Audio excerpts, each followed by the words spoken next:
juga boleh. Oke, Oke, siap. iya. Nah ini sudah ada beberapa teman-teman yang sudah masuk. Em, Seperti kemarin lah, mungkin ada yang masuk, ada yang keluar nanti ke depannya. Tapi langsung kita mulai aja ya. Nah di sini saya ada Hafiz Pak sebagai teman-teman, salah satu teman dari komunitas juga, Hafiz. Mm-mm. Hafiz, boleh berkenalan dengan Pak Dito. Nah ini Pak Dito yang akan membawakan materi, Hafiz. Halo Baik, Pak Hafiz. halo, manggilnya apa nih, kakak, mas, atau Boleh kakak, mas, boleh abang, boleh om, oke, boleh bos, boleh terserah. manggilnya kak aja kak ya, kak Dito ya, kak Dito. Siap, Salam siap. kenal, aku Hafiz, Oke. salah satu anggota komunitas juga. Sebenarnya aku nggak tua-tua banget sih, masih 22 tahun. Oke, siap, siap. Aku Masih juga masih mahasiswa dia, 17 Pak. tahun Masih mahasiswa semester akhir saya. gitu ya. Saya juga masih 17 tahun sih. Oh iya, siap, siap. Anak skripsian, habis anak Anak skripsian. skripsian ya. Oke, siap, siap. Ini kita langsung mulai aja deh ya untuk mempersingkat waktu karena teman-teman Tunggu, juga. saya punya asisten belum masuk tuh. Oke. Waduh, Soalnya saya mau kolaborasi sama Ditreach, jadi dia yang akan jadi partner nyolotinnya saya, karena kalau Pada. sendiri nggak enak Ya. gitu. Sebentar, dia akan masuk. Sebentar dulu, dia lagi persiapan itu. Didi.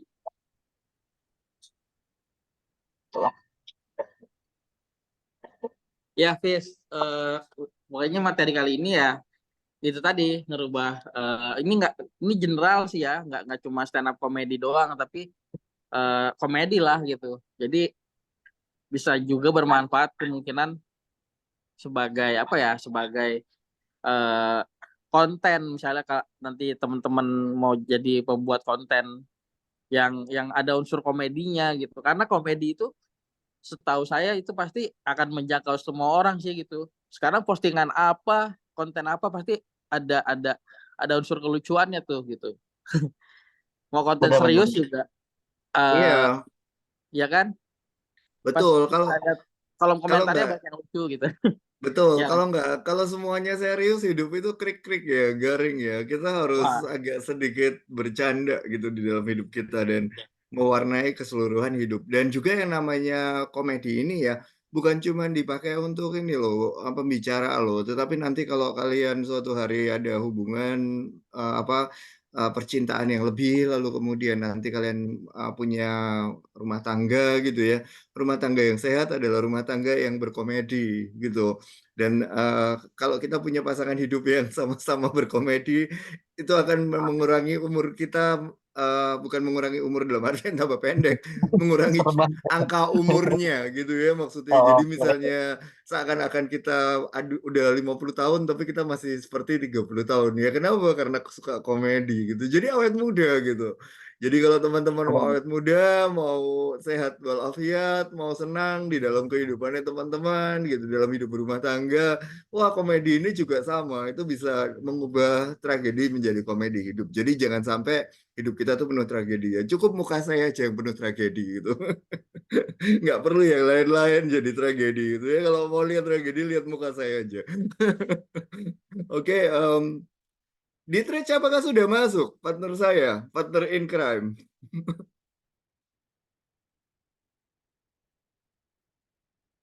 Kalau sudah boleh kameranya dinyalakan juga di Twitch. Dia ada di ruangan sebelah, soalnya suara saya keras banget. Ini kalau, oh sudah. Oke, kita Benar, benar.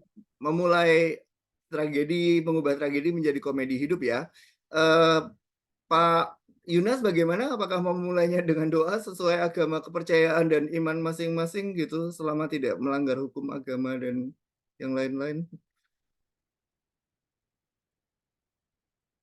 Bagaimana? Mau doa dulu atau bagaimana? ya boleh boleh. Eh Doa sesuai agama eh, masing-masing ya. kita buka aja dulu ya. Oke.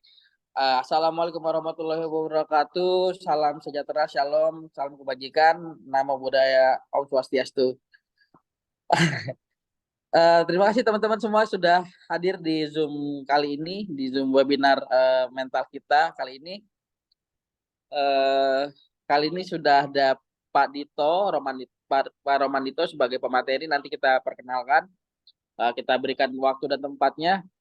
Em, Nanti saya bersama Hafiz di sini. Hafiz, silakan speak up. Baik, selamat sore. Terima kasih buat teman-teman semua yang menyempatkan waktu buat hadir ya pada kegiatan webinar mental kita yang kedua ya, sesi 2, di mana pembahasannya ini dengan Pak Romandito mengubah lagi dia menjadi komedi hidup. Bicara hebat, salah hebat. Wah, ini mantap juga nih tagline-nya nih. Bukan sales, Jadi, pembacot hebat, tukang ngomong, tukang oh, jualan. baca sorry. Ini yang terakhir soal ada sales hebat. Iya, terakhirnya sales hebat, betul betul. Seorang Iya. pembicara yang hebat adalah sales hebat. Dia bisa menjual ide ya, paling nggak asal jangan menjual diri aja, nggak boleh. Soalnya dilarang agama Jangan nanti. kalau gitu, jangan dong. Ya enggak, Iya, kalau siap siap. menjual diri secara positif Secara boleh. positif Oke. boleh, boleh ya. Oh, benar ya. Image-nya dijual lalu Oke, kemudian ya boleh, boleh. baik, Ini Oke, sebelum kebetulan kita mulai kali Bang, langsung aja kali doa kita Bang ya. Untuk iya, mempersingkat waktu juga ya. kita akan berdoa menurut agama dan kepercayaan orang lain lah. lo Oke, menurut agama dan kepercayaan masing-masing, berdoa saya pimpin, beberapa detik kemudian mulai.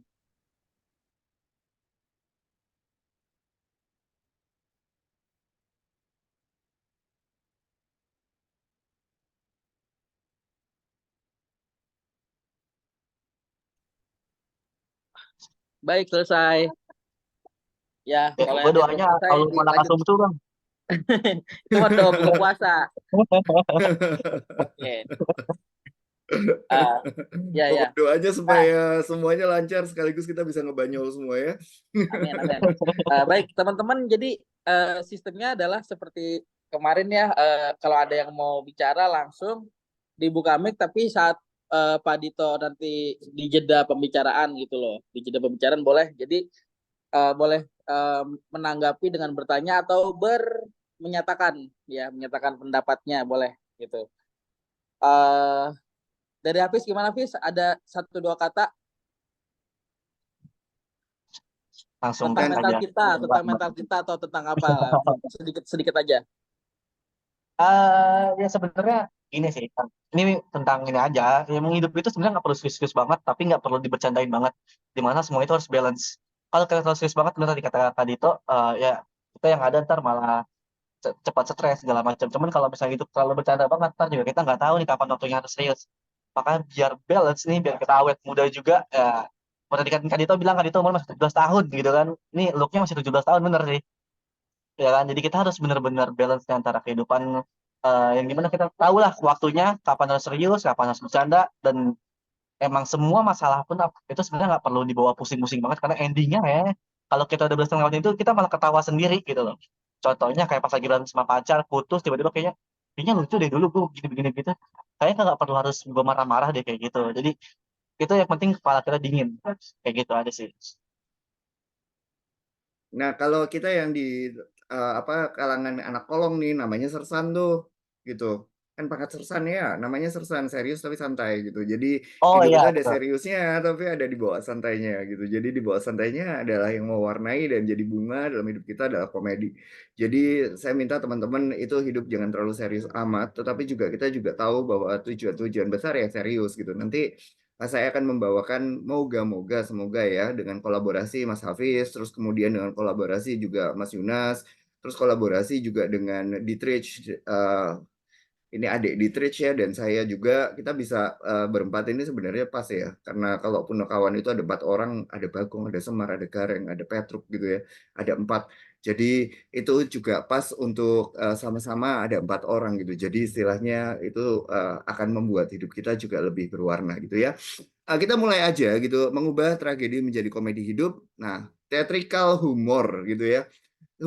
Apa yang dimaksud dengan theatrical humor? Kunci dari humor adalah penguasaan sebetulnya gitu. Kalau kita bicara mengenai theatrical sebetulnya, mau kita mengajar, mau kita jadi pembicara, mau kita jadi apa sales gitu. Yang paling penting itu salah satunya adalah kemampuan kita untuk mengkomunikasikan dan bahasa kita mengkomunikasikan pesan kita. Saya pakai dengan bahasa teatrikal gitu. Jadi saya istilahkan dengan teatrikal. Kenapa?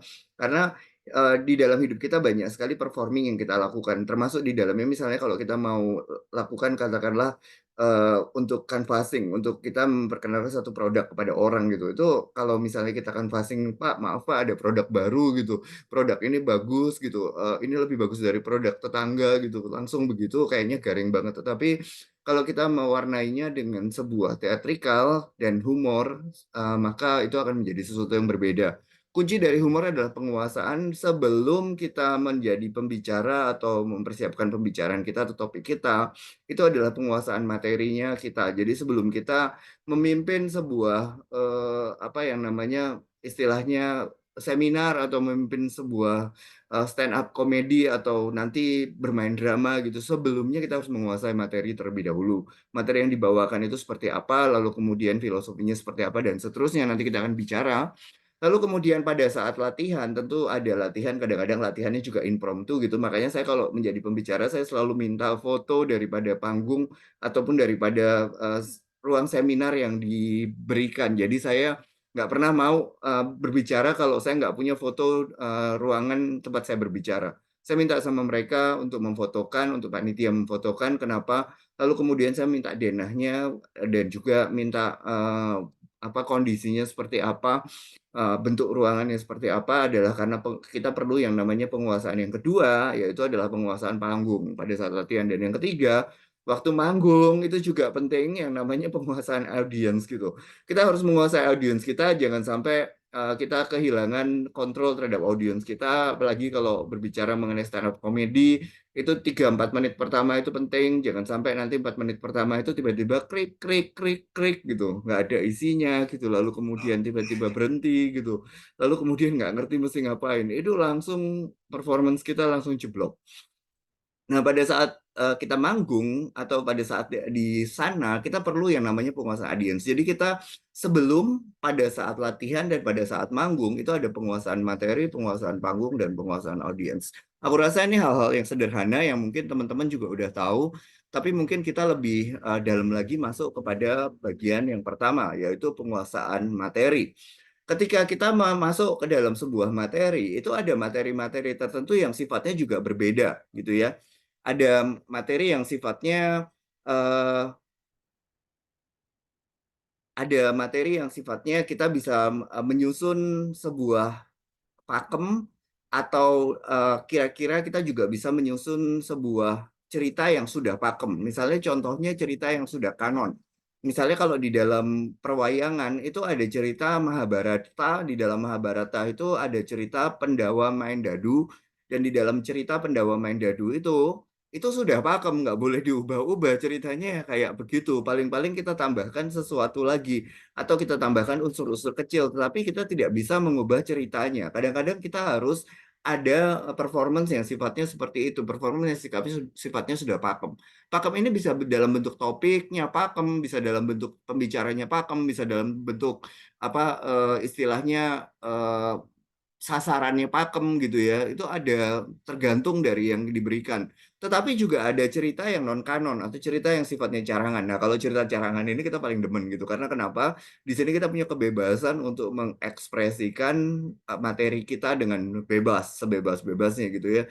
Jadi pada saat kita punya non kanon atau carangan, walaupun ada hal-hal yang kita perlu perhatikan di dalam stand up comedy seperti unsur etika, unsur legal dan yang lain-lain, tetapi kita bisa lebih bebas dalam mengekspresikan apa yang disebut sebagai carangan gitu. Dan penguasaan materi ini ketika dalam menyusun cerita ini, baik cerita yang sudah dipakemkan maupun cerita yang sifatnya carangan, kedua-duanya merupakan seni tersendiri, dan kita bisa menguasai seni tersebut ketika kita bisa memahami misalnya atau memberikan keunikan dari warna dari penguasaan materi kita. Walaupun materi itu misalnya sudah dibawakan oleh beberapa pembicara, misalnya pertanyaannya adalah contohnya apa yang menjadi ciri khas daripada penguasaan materi kita.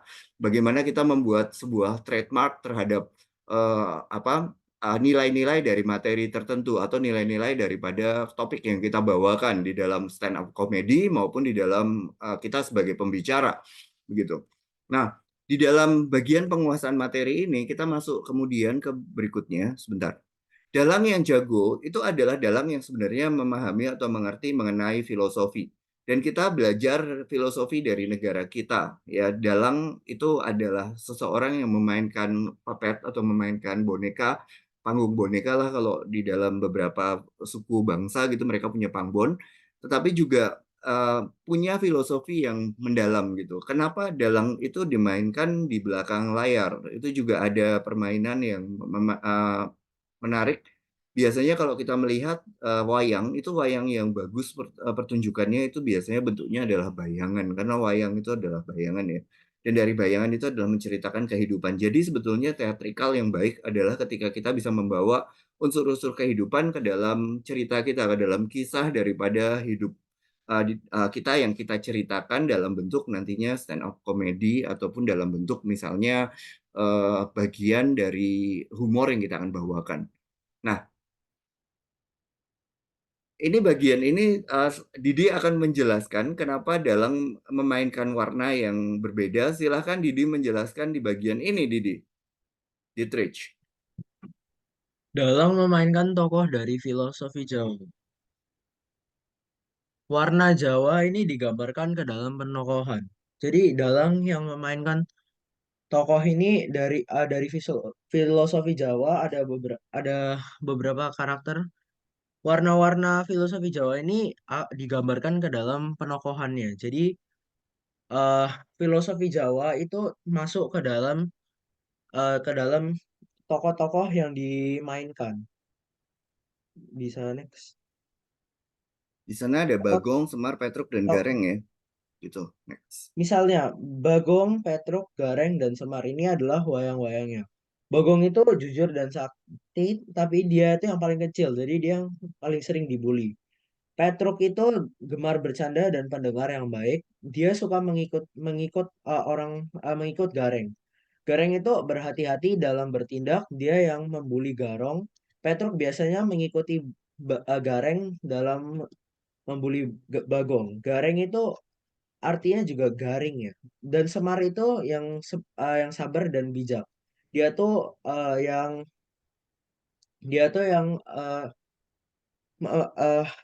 yang memberhentikan pembulian Bagong. Tolong next. Jadi Oh, di oh, sini ada punakawan juga artinya apa? punakawan itu dari panah dan kawan yang karena artinya paham dan kawan artinya teman. Jadi punakawan adalah paham dan teman. Paham paham teman. Inilah adalah Bagong. Kok Ya Bagong, betul. ya ini adalah Bagong. Kita bisa menggunakan elemen-elemen dari Bagong untuk membuat stand up comedy kita. Misalnya jika kita mau berperan sebagai orang yang dibully, kita bisa menggunakan karakter Bagong, menggunakan sifat-sifat karakter Bagong. Tetapi kita jika ingin mengikuti orang, kita bisa dalam stand up comedy kita bisa mengikuti uh, tokoh Petruk. Dan kalau misalnya kita ingin dalam stand up comedy kita menjadi tanda kutip yang pembulinya, kita bisa mengikuti Gareng. Dan kita kalau mau sok bijak kita bisa mengikuti Semar. Tolong di next. Ya. Jadi ya Bagong itu betul ya yang tadi dibilang oleh Dietrich ya bahwa yang namanya Punakawan itu ternyata memiliki karakter-karakter yang kuat gitu. Sehingga bentuk karakter yang kuat ini bisa kita pergunakan sebetulnya salah satunya sebagai paradigma atau sebagai contoh atau model daripada kita menempatkan diri kita sebagai seorang stand up comedian. Misalnya, apakah kita mau menempatkan diri kita betul tadi sebagai Bagong gitu? Kalau kita sebagai Bagong, berarti kita menempatkan diri kita lebih di bawah daripada orang lain. Contoh misalnya kata-kata dari judul makalah hari ini ya, mengubah tragedi menjadi komedi gitu. Kalian kalau mau komedi, mau lihat tragedi, nggak usah jauh-jauh, lihat muka saya aja itu sudah menggambarkan tragedi. Misalnya seperti itu. Itu adalah contoh di mana kita menempatkan diri kita di bawah. Atau misalnya contohnya lagi, saya heran ya, kok saya kalau mencari pekerjaan itu susah ya, padahal persyaratan dalam mencari pekerjaan adalah berpenampilan menarik loh. Saya udah berpenampilan menarik loh. Saking menariknya saya tuh menarik perhatian satpam. Setiap kali saya datang ke sana saya dipanggil satpam gitu. Lalu kemudian ditahan oleh satpam gitu kan. Jadi penampilan menarik perhatian satpam gitu. Itu adalah contoh yang lain lagi mengenai bagaimana kita menempatkan diri kita di bawah. Jadi kadang-kadang kita bisa menggunakan bagian itu. Tetapi juga belum tentu trik-trik ini juga bisa dipakai terus, dalam artian barangkali ada masanya juga kita menggunakan karakter sebagai seorang gareng, yang garing dan juga yang tukang bully gitu ya. Jadi ketika kita menggunakan karakter gareng yang tukang bikin gara-gara ya kan, kita harus menempatkan diri kita tanda kutip sebagai, ya kalau kita percaya ya di dalam Badan Pertanahan itu ada semboyan, atau ada semboyannya mereka itu, mereka mengatakan dari tanah menuju tanah gitu. Itu ada. Jadi kalau semboyan daripada apa Badan Pertanahan Indonesia itu diambil dari kepercayaan bahwa Nabi Adam dan Nabi Hawa itu kan diciptakan dari tanah kan, diberikan nafas hidup kan oleh Tuhan, oleh Allah gitu, oleh Allah. Jadi itu kita percaya itu, maka mereka juga sama dari tanah menuju tanah. Nah itu juga sama ketika kita melihat itu, misalnya contoh ya, kita juga bisa menempatkan diri kita kalau sebagai gareng, itu sebagai ciptaan dari yang dicipta dari tanah. Cuma masalahnya mungkin tanah yang dicipta itu adalah, kita dicipta dari tanah sengketa gitu, bukan dari tanah biasa, dari tanah tanah bermasalah gitu ya. Jadi ketika kita menyadari hal itu, maka ya kita bisa menempatkan diri kita tanda kutip sebagai gareng. Karena kalau kita harus menempatkan diri kita sebagai gareng, tanda kutip harus ada unsur di mana kita tuh mencekno gitu, kita tuh dibenci gitu istilahnya. Nah, itu tergantung nanti kita bermain peran siapa gitu. Dan keempat peran ini itu bisa dimainkan dengan cara yang berbeda. Dan kalau kita berempat nih, misalnya saya sama Mas Hafiz sama eh, Pak Yunas sama Dietrich main barengan gitu, kolaborasi barengan dan kita persiapkan barengan, itu kita bisa bermain peran gitu istilahnya. Siapa yang bermain siapa gitu, dan istilahnya itu nanti akan memberikan sesuatu yang berwarna di dalam humor atau komedi kita. Jadi tentu saja hal pertama, penguasaan materi itu juga termasuk adalah penguasaan karakter. Karakter apa yang kita mau bawa di dalam stand up komedi kita, dan bagaimana kita menempatkan karakter tersebut menjadi sesuatu yang sifatnya unik bagi kita. Bahkan kalau kita kuat karakternya, itu bisa menjadi sebuah trademark di dalam kita membawakan stand up komedi atau membawakan presentasi. Orang udah tahu nih kalau presentasinya dia lucunya tuh lucu yang garing. Orang udah tahu nih kalau presentasi dia, presentasinya itu agak-agak sedikit sarkas gitu lucunya. Nah, kalau kita ambil yang sarkas misalnya, berarti kita akan ambil tokoh yang gareng gitu ya.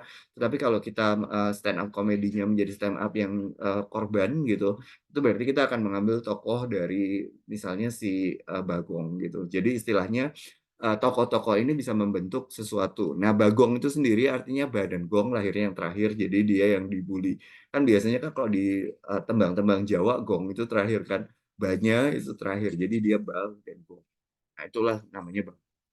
Nah, kita juga harus tahu bahwa abdi punakawan itu adalah abdi negara gitu sebetulnya, dan dia adalah orang-orang yang menjadi seorang yang membawa langkah ataupun menjaga raja-raja di Jawa, menjaga pemerintahan. Dan kita terus terang mau bicara sama teman-teman, kalau teman-teman adalah seorang komedian atau seorang seniman, salah satu fungsi daripada seniman dan komedian itu adalah menjadi pembawa hati nurani rakyat, tanpa menjadi orang-orang yang istilahnya dibenci oleh orang yang lain gitu. Jadi istilahnya kita sebenarnya bisa punya peran nih, dan peran kita strategis nih, peran kita besar nih, yaitu adalah kita menjadi seseorang yang bisa membawakan suara hati atau membawa pemikiran daripada idealisme dari komunitas kita.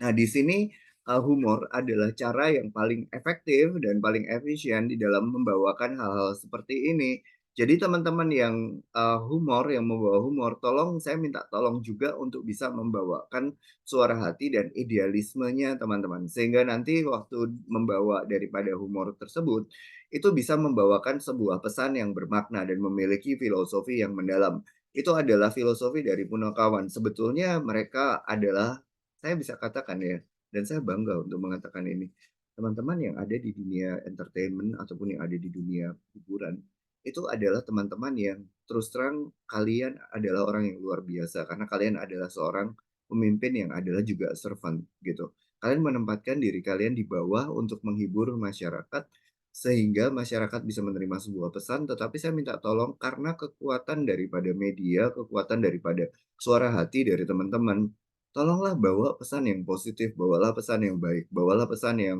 bisa membuat masyarakat kita juga memahami pentingnya atau kebersamaan misalnya, pentingnya toleransi misalnya, pentingnya saling menghargai misalnya, atau pentingnya untuk kita bisa menjaga toleransi antar pendapat yang berbeda, terutama di tensi politik yang tinggi seperti habis pemilu ini. Gitu. Jadi mungkin teman-teman berpikir, oh ya saya kan penghibur gitu, hanya menghibur. Enggak. Teman-teman itu sebetulnya punya satu fungsi yang luar biasa loh, dan saya juga sebagai pembicara punya fungsi yang luar biasa, yaitu menjadi sebetulnya termostat.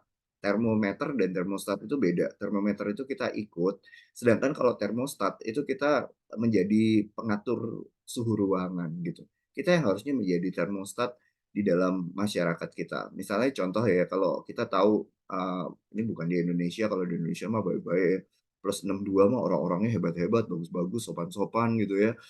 Netizennya juga sopan-sopan, luar biasa gitu ya. Beda sama plus 26. Kalau plus 26 itu netizennya parah-parah tuh gitu. Mereka sarkasme tuh, mereka kalau ini bicara itu aduh nggak enak banget gitu kan, terus nggak ada fakta gitu ya. Nah, itu mungkin teman-teman bisa menjadi pembawa pesan yang positif di netizennya plus 62. Sehingga plus 62 lebih jaya. Biarin yang hancur plus 26 aja. Jangan plus 62 gitu ya. Di negara sebelah di Republik Indonesia gitu, jangan di Indonesia tercinta, gitu ya. Itu pesan dari saya kalau kita membawakan sebuah komedi atau sebuah cerita ataupun kita menjadi pembicara, jadilah pembicara yang tentunya kita mendukung komunitas kita, menjadi pamong atau orang yang mengemong. Orang yang mengemong itu adalah orang yang menjaga. Menjaga siapa? Menjaga komunitas kita. Menjaga siapa? Menjaga negara kita, menjaga siapa? Menjaga masyarakat kita. Sehingga masyarakat dan komunitas kita itu adem. Karena yang didengerin siapa? Kan yang didengar influencer. Yang didengerin siapa sekarang? Yang didengerin kan YouTuber. Yang didengerin sekarang siapa? Yang punya kekuatan tanda kutip informal media. Yang didengerin kan tokoh-tokoh masyarakat. Termasuk juga diantaranya tokoh-tokoh yang mungkin bergerak di bidang komedi gitu ya. Nah, tentu keunikan filosofi itu menjadi dasar teatrikal. Makin kita punya keunikan filosofi, makin kita punya jadi hebat di dalam kita membawakan materi kita gitu ya. Jadi hal yang penting juga adalah ketika kita memiliki satu filosofi yang unik sehingga kita punya keunikan dibandingkan dengan pembicara-pembicara yang lainnya. Nah, keunikan ini terus terang saya mau kasih tahu ya sama teman-teman, harga jualnya tuh mahal banget tau nggak? Makin kita unik, makin kita punya keunikan dan dasar filosofi yang kuat di dalam kita punya eh, teatrikal, itu makin kita punya warna. Ketika kita punya warna, itu kita makin punya ciri khas. Ketika kita makin punya ciri khas, dan ciri khas kita disukai sama audiens kita, itu kita juga makin bagus gitu istilahnya, makin akan dicari gitu ya. Maka teman-teman mungkin kalau yang dari awal juga mesti berpikir bahwa jangan cuman meniru, jangan cuman ngikutin gitu ya istilahnya, tapi bangunlah satu ciri khas atau satu hal yang menjadi sebuah ciri khas daripada lawaknya teman-teman gitu. Um, jadi ini adalah hal yang mungkin teman-teman bisa lakukan gitu. Contoh misalnya, saya kalau berbicara atau menjadi pembicara itu selalu punya satu ciri khas, yaitu saya senang filosofi. Maka saya biasa memasukkan unsur budaya ke dalam pembicaraan saya atau ke dalam materi-materi yang saya sampaikan. Itu pasti ada unsur culture-nya gitu.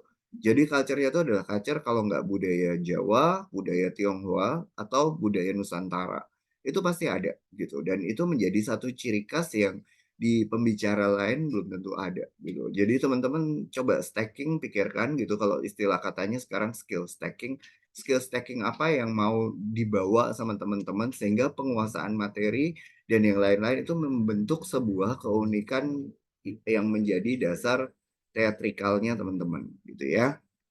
Nah,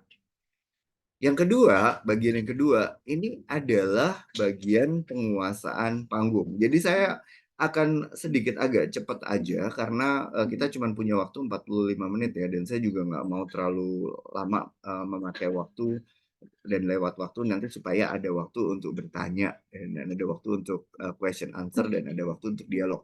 Dan by the way kalau teman-teman ada yang mau dialog, ada yang mau tanya, boleh langsung tanya sama saya atau sama melalui Pak Yunas, melalui chatting gitu ya. Silahkan teman-teman tanyakan bagian itu. Dan yang kedua adalah penguasaan panggung, yaitu ketika dalam memainkan wayangnya dia gitu. Itu hal yang paling penting adalah penguasaan panggung gitu ya. Nah, keunikan dari filosofi itu memberikan karakter kepada humor kita. Kenapa? Yang pertama adalah humor itu unik. Itu dari apa? Humor itu unik. Sebuah humor itu unik dari filosofi yang dipakai di dalamnya, dari kepribadian kita yang menyampaikannya, dari genre yang disampaikannya, dan juga dari topik gitu ya. Kita bisa membentuk sebuah keunikan dari sebuah stand up comedy dari topik alone, dari sebuah topik aja. Misalnya contohnya kalau kita mau menggunakan beras miskin istilahnya, kita bisa mainkan itu, kita bisa pump and dump beras miskin itu. Dulu namanya beras TNI, terus kemudian jadi beras miskin, berarti kan yang miskin cuma TNI aja gitu ya. Kita bisa mainin itu.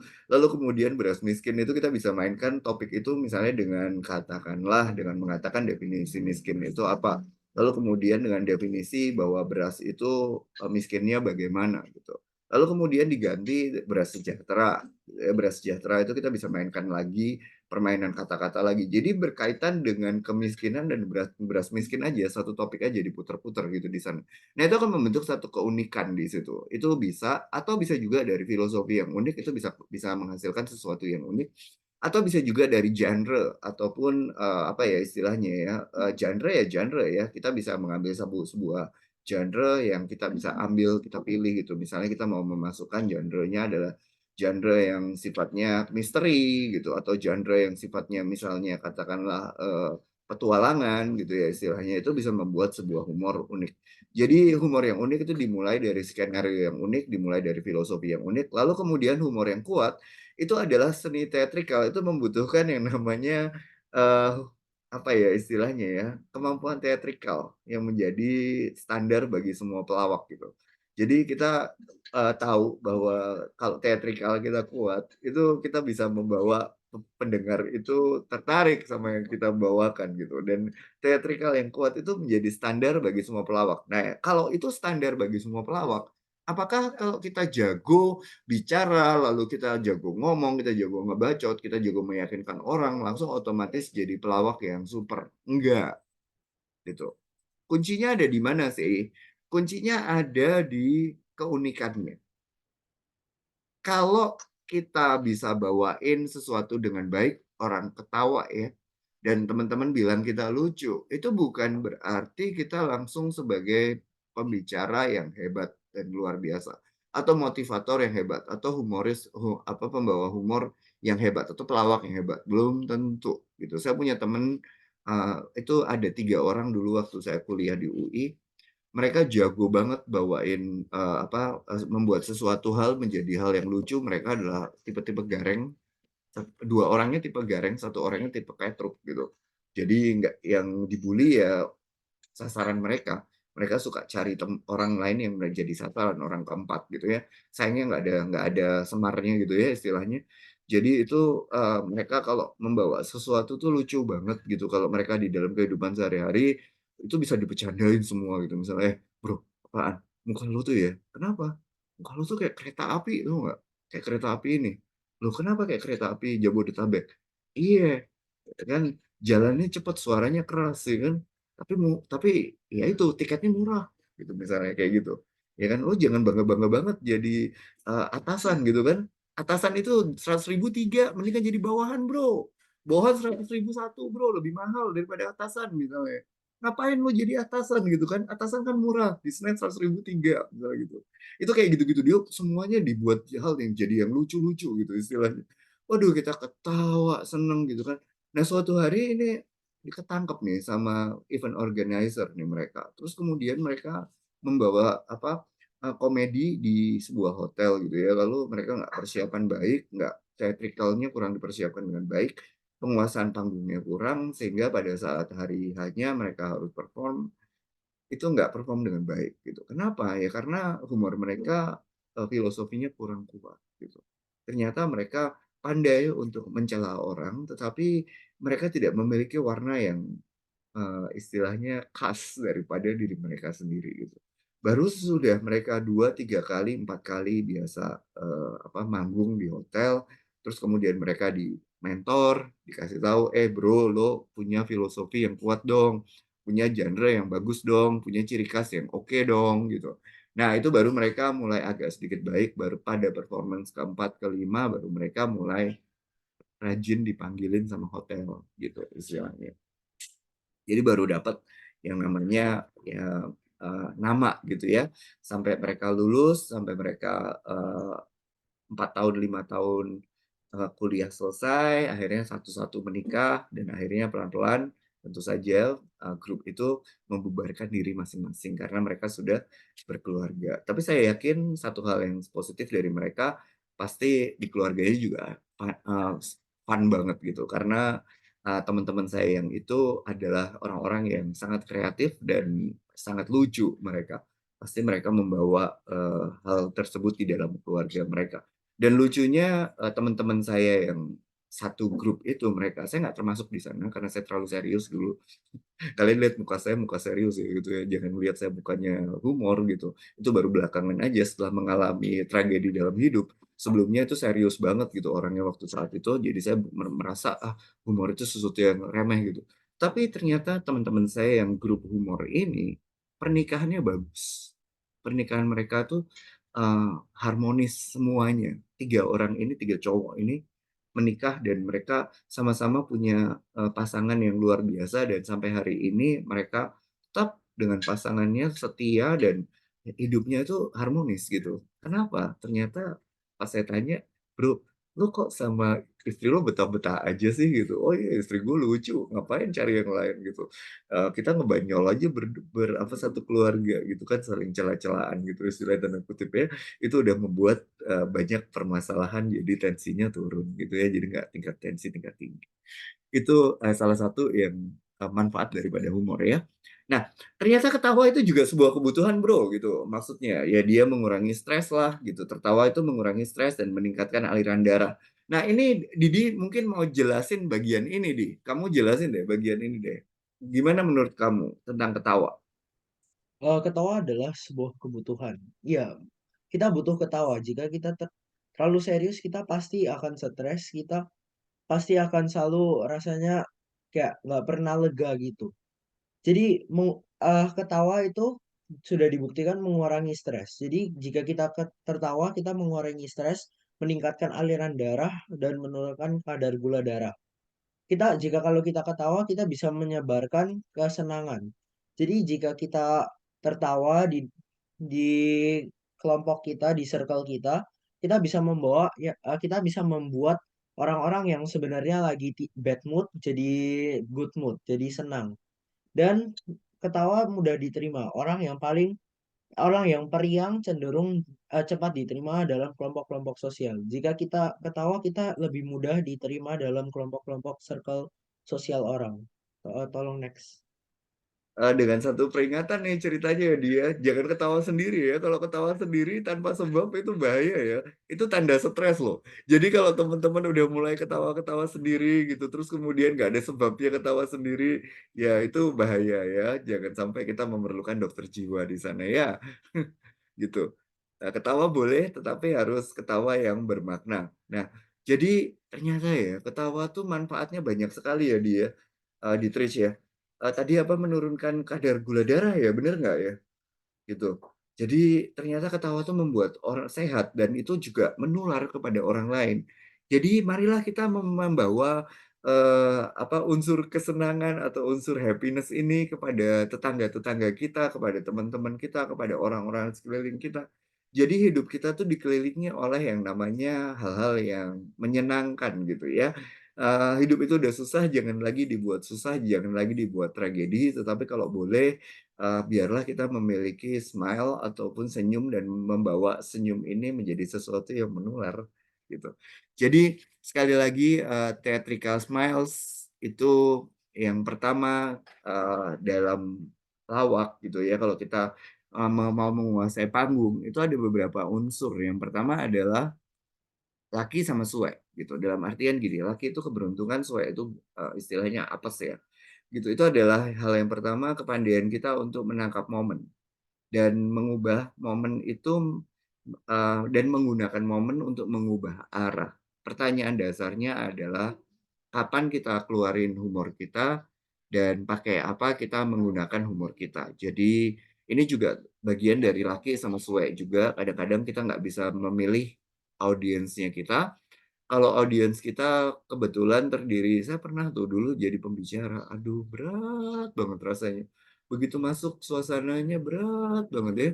Ini teman-teman di sini masih banyak yang ketawa, masih banyak yang senyum-senyum gitu ya. Kalau saya ngelihat dari videonya, kalau teman-teman nyalakan video, lalu kemudian tersenyum-senyum sendiri ketika tadi ada hal-hal yang mungkin lucu yang teman-teman anggap lucu, itu sudah membuat diri saya sebagai pembicara itu terhibur juga gitu, sehingga bawainnya semangat.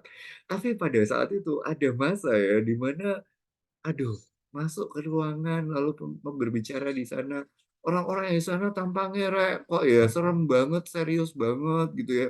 Tampang-tampangnya tuh tampang-tampang profesor sama tampang-tampang ambek mesin semua gitu. Mukanya muka-muka mesin, muka-muka serius, gak bisa senyum gitu. Aku mikir nih orang punya mulut atau enggak sih gitu, bisa senyum atau enggak sih. Diceritain humor juga tampangnya dingin ngeliatnya gitu. Nah, kalau kejadian kayak gitu itu lagi yang namanya suwe men gitu. Yang namanya kita punya audiens bisa jadi lagi nggak chemistry-nya lagi nggak ngonek sama kita tuh, gitu. Itu bisa terjadi seperti itu, mungkin karena perbedaan budaya ataupun karena perbedaan orientasi gitu. Kadang-kadang ketemu orang-orang yang senior-senior banget, yang eksekutif-eksekutif, bos-bos gede gitu, mereka terlalu serius di situ, bisa aja. Kita atau kita memang lagi dibully juga bisa. Itu juga bisa, lalu kemudian ada luck. Luck itu adalah ketika kita mendapatkan tanda kutip pendengar yang bisa kita tanda kutip pergunakan sebagai batu loncatan ya. Dan kita bisa memainkan atmosfer sehingga atmosfernya itu lebih menarik dan lebih enak gitu, lebih hangat gitu untuk bawa ini juga ringan. Jadi teman-teman yang punya biasa bicara ataupun biasa main di dalam ini stand up comedy pasti tahu gitu. Ada masa-masanya di mana kita dapat luck, di mana pendengarnya itu enak, asik diajak ngomong, asik diajak tiktokan gitu ya, sehingga kita bawainnya oke. Tapi ada masa-masa di mana kita juga dingin. Nah, itu kalau masa seperti itu apa yang kita harus lakukan? Itu juga kita harus pikirkan. Hal yang kedua, itu juga masalah role playing, seberapa jago Anda memainkan peran Anda.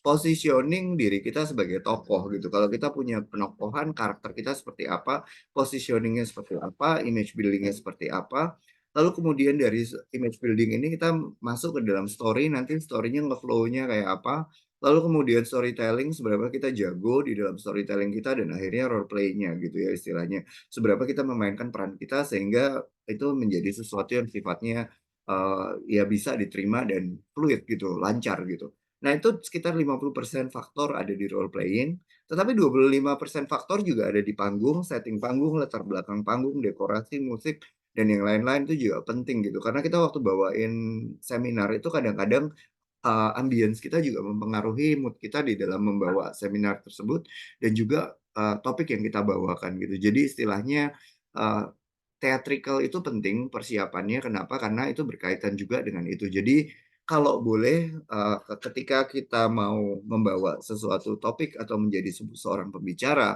kita kenal dengan audiensnya kita terlebih dahulu gitu ya. Istilahnya audiens kita tuh siapa, demografinya mereka seperti apa, terus kemudian hal-hal apa yang menjadi sensitivitas daripada mereka gitu ya, itu juga penting gitu. Jadi panggung ini termasuk untuk melihat kalau boleh latar belakang daripada pendengarnya kita tuh dari kalangan siapa. Tentu kalau kalangan dari millennials itu akan berbeda humornya dibandingkan dengan kalangan-kalangan daripada ya maaf orang-orang dinosaur dari kalangan generasi X, generasi Y, bahkan generasi baby boomer gitu yang istilahnya ketawanya udah beda gitu ya.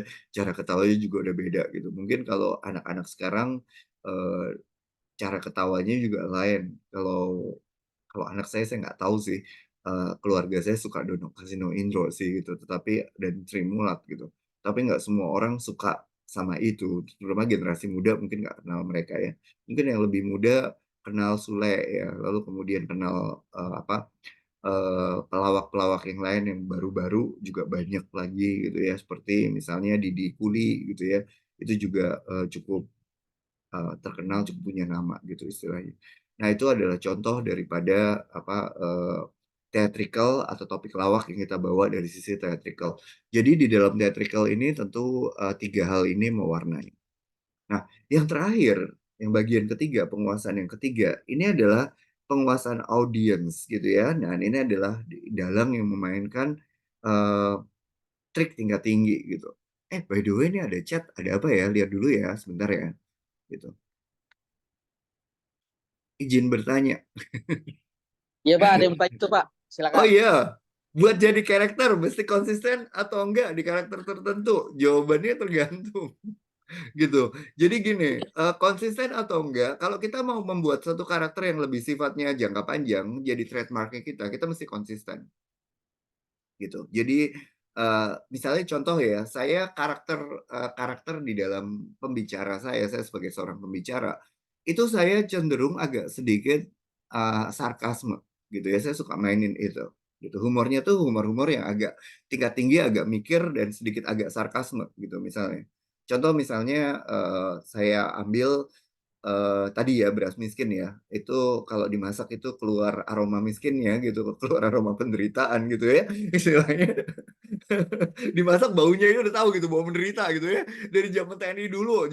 Jadi papa mama saya seorang tentara, kebetulan waktu itu mereka nggak punya duit gitu, mau bayar surat mobil, balik nama mobil, nggak ada duit. Akhirnya kita 6 bulan atau 7 bulan makan beras miskin itu setiap hari ya, ampun Tuhanku gitu ya.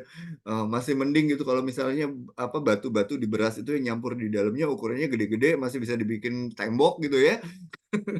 Ini batunya ukurannya kecil, kalau kegigit bisa bikin gigi patah gitu ya istilahnya. Tenang nak, tenang. Ini adalah langkah awal mental kamu, supaya kamu punya mental kita, supaya kamu mentalnya kuat gitu kan. Kamu bisa menahan itu ya kan. Sekarang saya kasih beras miskin dulu kelas beras miskin versi ini kids gitu ya, versi anak-anak gitu, misalnya dijadiin bubur. Nanti kalau kamu udah kuat gitu ya, kamu udah tangguh gitu, airnya dikurangin, jadi kalian bisa merasakan kerasnya hidup dari kerasnya kalian menggigit beras-beras itu gitu ya. Itu contohnya misalnya gitu. Tragedi kan. Saya udah pernah ngerasain makan beras TNI gitu. Itu beras bulog yang udah aduh hancur banget gitu. Kadang-kadang saya suka membawa itu sebagai sebuah sarkasme misalnya untuk mengkritik pendidikan atau mengkritik situasi di dalam masyarakat. Nah, itu ciri khas saya, trademark saya. Saya menggunakan itu. Yang kedua, trademark saya adalah saya menggunakan karakter sebagai seorang yang membawa budaya, unsur budaya di dalam pembicaraannya saya. Jadi saya selalu membawa budaya, ceritain budaya Jawa, ceritain budaya Tionghoa gitu, atau menggunakan ilustrasi-ilustrasi yang berkaitan dengan budaya. Jadi orang udah tahu tuh, oh kalau Pak Dito itu bicara, itu pasti unsurnya ada 3. 1 kreatif, 2 lucunya, lucu sarkasme, 3 dia pasti ada unsur-unsur kebudayaan yang masuk ke dalam, atau unsur-unsur current trend, atau tren-tren apa yang ada masuk ke dalam sekarang gitu.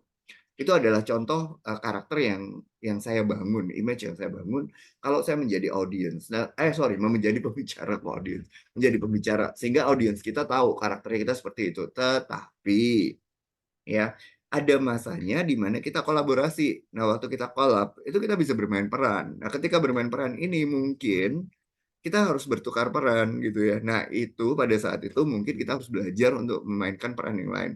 Tapi saya ingatkan, biasanya peran yang menjadi natifnya kita itu kuat. Tapi sedangkan peran yang menjadi kita belajar, itu kita, aduh, gimana ya, geli ya pakai sepatu orang ya istilahnya ya, gitu. Kalau kita itu biasanya mainin Gareng gitu, suruh mainin Bagong agak susah ya gitu istilahnya. Walaupun bisa belajar sih, dalang yang hebat bisa sih gitu. Cuman tetap aja pasti ada warnanya yang tetap aja garangnya keluar gitu istilahnya. Jadi teman-teman kalau nanti punya karakter itu biasanya ada karakter primer, tetapi juga ada karakter yang sifatnya agak sedikit bunglon kalau memang diperlukan bisa juga gitu nggak harus seperti itu. Kira-kira menjawab nggak pertanyaannya gitu. Jadi saya sih cenderung untuk eh, lebih konsisten ya di dalam memilih karakter tertentu gitu. Tapi kalau memang diperlukan jadi karakter yang lain ya kita belajar bisa sih gitu. Walaupun mungkin nggak senatural dari karakter kita punya domain yang asli. Kira-kira menjawab nggak Bang Fikri? Gitu ya. Oke, kalau sudah kita lanjutkan ya. Sebentar, nih ada chat satu lagi. Terima kasih ya, siap. Oke. Ini ada satu lagi. Eh, apa nih di atasnya? Oh, izin menyimak. Oh ya boleh dong ya. Bu Riri udah izin sama Bang Yunas nih gitu untuk menyimak ya monggo dong.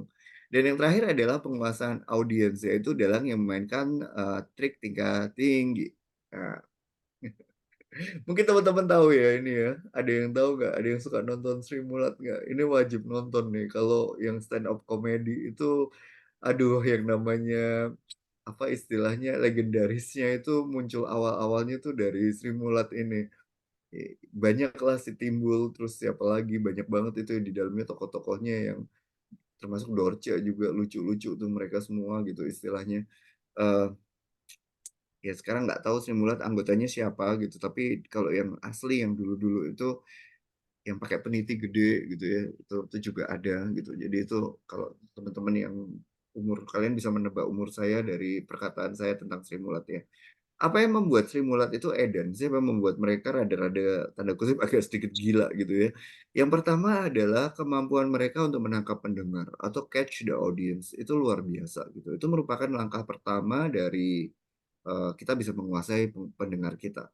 5 menit pertama itu menentukan kalau krik-krik atau ngeflow. Nah pertanyaannya kalau kejadian krik-krik nih harus gimana? Nah, biasanya sih standar prosedurnya, SOP-nya gitu ya dari seorang pelawak stand up komedi. Dia punya komedi-komedi, kumpulan-kumpulan komedi standar yang dia punya yang dikeluarin kalau misalnya secara nggak sengaja kondisinya jadi krik-krik gitu ya. Itu dia ada biasanya. Tapi trik-trik komedi ini, kota komedi standar ini, nggak bisa terlalu sering dipakai. Nanti kita tahu kenapa ya. Dan yang kedua adalah memanfaatkan momentum. Dia jago ketika muncul kesempatan. Bisakah Anda menghasilkan breakout ketawa dari momentum itu?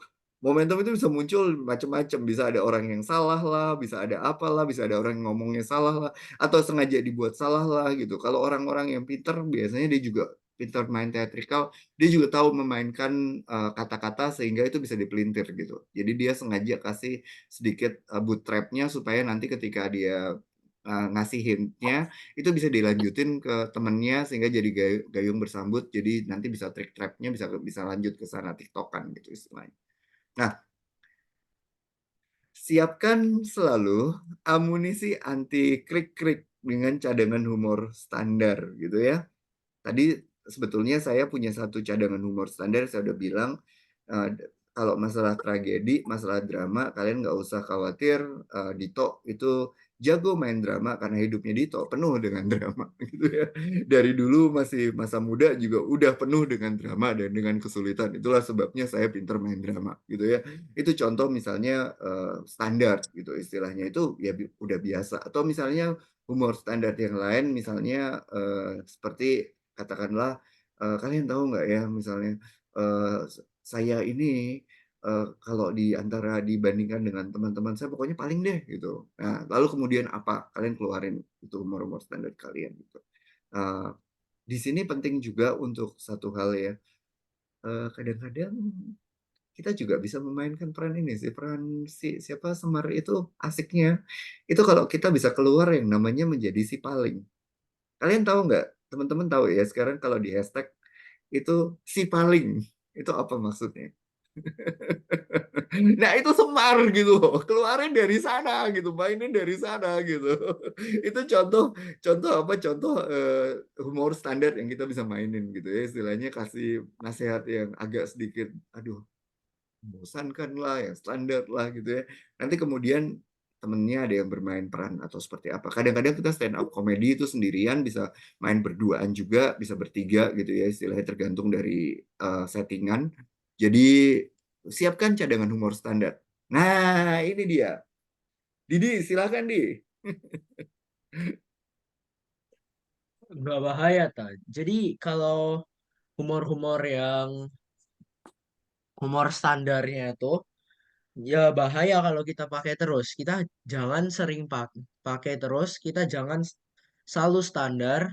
Kalau kita standar terus dan menggunakan komedi itu terus, nanti audiens kita lama-lama akan bosan. Bedakan antara kita harus membedakan antara trademark kita atau ciri khas kita dengan eh, bedakan antara trademark dengan membosanin karena terus mengulang. Jadi kita harus membedakan trademark kita dengan yang standar kita. Jadi jangan jangan memakai yang standar terus. Nah, ini teman-teman tahu nggak kata-kata nggak bahaya ta ini ada sejarahnya gitu. Ini juga menarik nih. Contohnya gini. Tahu nggak keluarnya tuh nggak bahaya ta itu dari mana? Itu sebenarnya dari tragedi teman-teman. Makanya tak bawa di sini. Itu dari tragedi apa? Dari tragedi Kanjuruhan di Malang. Ketika siapa Persebaya itu menang, lalu kemudian Malang kalah, itu kan jadi rusuh. Ketika jadi rusuh terjadi seperti itu, akhirnya banyak korban yang nggak meninggal kan waktu itu. Nah, setiap kali Persebaya itu menang, bonek-boneknya itu selalu neriakin sekarang nggak bahaya maksudnya itu nggak terjadi kejuruan lagi gitu istilahnya, takutnya nanti ribut lagi ada yang meninggal lagi, jadi mereka menjadi sesuatu tagline gitu ya istilahnya, kalau si Persebaya itu menang dia selalu mengatakan nggak bahaya sebenarnya itu sindiran sih, ingat nggak kejuruan gitu, peristiwa tragedi gitu. Nah, teman-teman mungkin yang nggak menyimak ini cuma pikir nih munculnya dari mana, apa munculnya dari paslon atau dari apa. Tidak, ini munculnya dari tragedi. Ini adalah contoh perilaku atau sifat bangsa Indonesia. Sifat memaafkannya bangsa Indonesia yang besar. Yang mengangkat ini menjadi sebuah humor sebetulnya. Bahwa maaf ya, ketidakbecusan daripada eh, pihak-pihak tertentu yang mengakibatkan itu terjadi, itu diangkat menjadi sebuah tagline gitu. Itu bangsa mana yang bisa lakukan itu? Indonesia itu kalau udah dipentokin, udah digituin, semuanya juga dijadiin humor. Itu makanya bangsa kita tuh awet muda gitu. Puji puji Tuhan, alhamdulillahnya adalah ketika bangsa kita mampu membuat sesuatu yang negatif itu menjadi positif gitu. Itu kan alhamdulillah banget gitu ya istilahnya. Jadi nggak stres-stres banget gitu. Dan eh, bahasa-bahasa yang seperti ini itu harusnya keluar dari kita yang menjadi pembicara atau menjadi tokoh di dalam masyarakat gitu ya, melalui hiburan gitu. Jadi sesuatu yang sifatnya tentunya adalah positif. Nah, memang sih kalau kita lihat ya, ini ada satu video. Video ini kalau keluarga saya lihat ini menggambarkan kesetresannya kami gitu terhadap kehilangan seekor anjing gitu ya. Tapi ini mengingatkan kita bahwa kalau kita punya humor yang diulang-ulang itu kalau lihat sebentar lucu ya. Yuk kita lihat dulu videonya.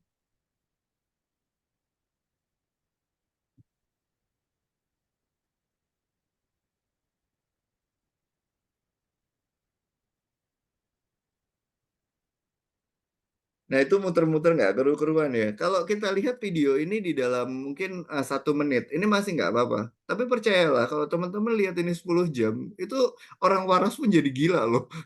Bener nggak? Ya kan? Dan kemudian kalau dilihat begini, lalu kemudian dilihat lagi, diulang-ulang lagi, itu sakit jiwa keluar loh gitu. Makanya kita juga harus sadar bahwa walaupun kita memiliki satu humor yang lucu, tetapi kalau itu diulang-ulang terus, itu juga membahayakan gitu. Dan itu jadi sesuatu yang sifatnya nggak sehat gitu ya. Maka Bentar.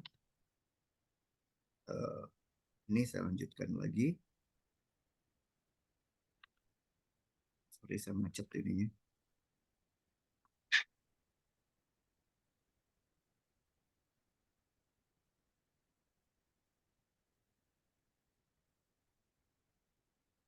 Maka kita kembali lagi dan saya akan menutup bagian dari seminar ini ke dalam beberapa kesimpulan. Yang pertama adalah momentum itu muncul dari keunikan karakter lawak Anda gitu ya istilahnya. Apakah Anda seorang yang cenderung untuk memakai karakter Bagong, tipe yang diinjak-injak dan menempatkan diri sebagai yang paling bawah tapi sebenarnya cerdas. Bagong itu sebenarnya paling pintar di antara mereka bertiga dari anak-anaknya Semar itu Bagong yang paling pintar. Tapi dia memang menempatkan diri di bawah dan dia menjadi semacam karpet buat semua orang gitu istilahnya. Nah, itu adalah salah satu teknik yang biasa dipakai di stand up comedy juga. Apakah tipe yang kedua adalah tipe Petruk gitu. Petruk itu adalah tipe yang sebetulnya bahasa Jawanya tuh petuk. Petuk itu artinya peto. Peto itu artinya bodoh, gila, dan blow on dan tipe pengikut gitu. Dan itu membuat sebenarnya lawak juga bisa fantastis gitu ya kalau misalnya teman-teman memakai momentum keunikan karakter. Atau misalnya Gareng gitu. Namanya juga Garing, agak lucu sih, tapi lucunya justru dari garingnya dan polosnya plus dia songong atau Semar, figur bapak yang paling gitu ya istilahnya. Nah, itu juga bisa membawa sesuatu yang sifatnya lucu gitu ya. Jadi istilahnya silakan teman-teman kalau mau belajar dari filosofi Jawa, dari budaya Jawa, keempat tokoh ini bisa mungkin menjadi paradigma buat teman-teman membentuk penokohan karakternya teman-teman, karakter yang mana yang akan teman-teman bawakan. Lalu kemudian yang kedua, kunci yang kedua adalah teatrikal, karakterisasi cerita seberapa diri Anda membawa sesuai dengan skenario penguasaan cerita dan memainkan karakter sebagai awal penguasaan audiens. Jadi kunci dari teatrikal ini adalah penguasaan audiens, adalah apa memainkan karakter sebagai titik awal dari penguasaan audiens. Dan yang terakhir itu tentunya adalah menangkap dan memanfaatkan momentum atau menguasai audiens, yaitu momentum awal ketika dalam ngelawak itu 5 menit pertama itu berhasil atau enggak itu udah kelihatan gitu ya istilah itu yang pertama. Yang kedua, lalu kemudian momentum untuk membangun momentum dari momentum pertama kita bisa mainkan menjadi humor yang lebih heboh lagi sampai kepada peak atau puncaknya di mana terjadi breakout ketawa. Lalu kemudian terakhir adalah membuat penutup yang impresif. Jadi pendengar Anda atau pendengar lo gitu ingat Anda bos gitu, nggak lupa sama diri kita gitu ya. Nah, pengingat ini atau memori ini akan membentuk kita nanti suatu hari, semoga ya insya Allah gitu ya istilahnya, gara-gara ini kita manggung lagi, kita dapat orderan lagi gitu ya. Jadi tentunya kita bisa menangkap dan memanfaatkan momentum yang seperti ini. Saya rasa sekian dari saya berharap semoga sih ya semua makhluk berbahagia dan juga semoga kita semua bisa ngelawak dengan asik sebagai agen kebahagiaan. Saya cuma nutup ya, kalau teman-teman taruh di kartu namanya teman-teman jangan taruh badut dan penghibur ya, itu nggak menarik gitu ya.